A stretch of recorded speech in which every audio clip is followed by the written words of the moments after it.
Oke, salam sejahtera untuk kita semua. Pada sore ini kita akan merenungkan lagi firman Tuhan. Mari kita bersatu dalam doa. Tuhan di surga, berkatilah kami akan mempelajari lagi pelajaran firman Tuhan yang indah menjadi bagian kami. Kuasa Allah Roh Kudus akan menuntun kami untuk mengerti akan kebenaran firman-Mu. Dalam nama Tuhan Yesus kami persembahkan doa ini. Amin. Nah, untuk pelajaran kita pada saat ini berjudul Gereja Bait Kudus. Sekali lagi, Gereja Bait Kudus. Saudara, bacaan firman Tuhan terdapat dalam Efesus 2 ayat 11 sampai 22. Kita mengingat kembali bahwa kalau Efesus 2 ayat 1 sampai 10 mengajarkan supaya kita hidup dalam keakraban dengan Yesus.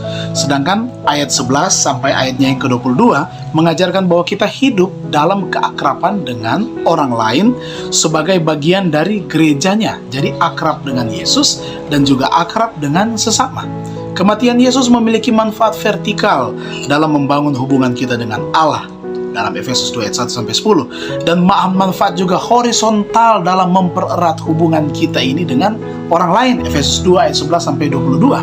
Melalui salib, Yesus menghancurkan semua yang memisahkan orang percaya bukan Yahudi dari orang Yahudi, termasuk penyalahgunaan hukum untuk memperlebar jurang pemisah. Efesus 2 ayat 11 sampai 18. Jadi hukum itu katanya sudah disalahgunakan menjadi justru jurang pemisah antara orang Yahudi dan orang bukan Yahudi. Nah, Yesus juga membangun sesuatu, sebuah bait kudus baru yang menakjubkan, yang terdiri dari orang-orang percaya, orang bukan Yahudi yang pernah dikucilkan dari penyembahan dalam bait-bait yang kudus, sekarang bergabung dengan orang percaya Yahudi untuk menjadi bait kudus yang baru.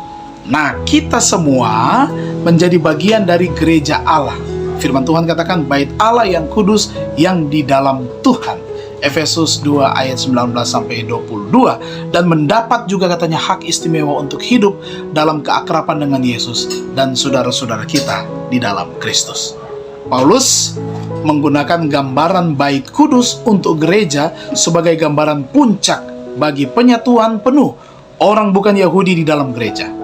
Nah, sebelumnya dilarang untuk beribadah.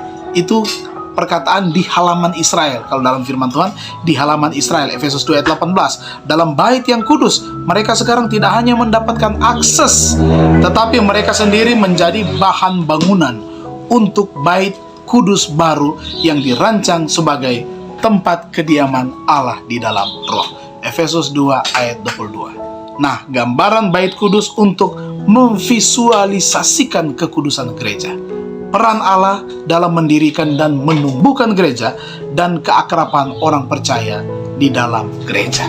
Itulah gereja menjadi tempat atau bait yang kudus bagi hubungan keakraban antara orang Yahudi dan juga orang yang bukan Yahudi. Kita semua menjadi satu tubuh. Mari kita berdoa. Terima kasih Tuhan, kami boleh belajar firman-Mu di sore hari ini. Kami serahkan lagi kehidupan kami, memohon berkat perlindungan dan tuntunan kuasa surga akan menjadi bagian kami semua umat-umat Tuhan. Kami diberkati dalam semua kebutuhan-kebutuhan kami. Adalah doa dan harapan kami, dalam nama Tuhan Yesus kami persembahkan doa ini. Amin. Terima kasih, Tuhan Yesus memberkati kita semua.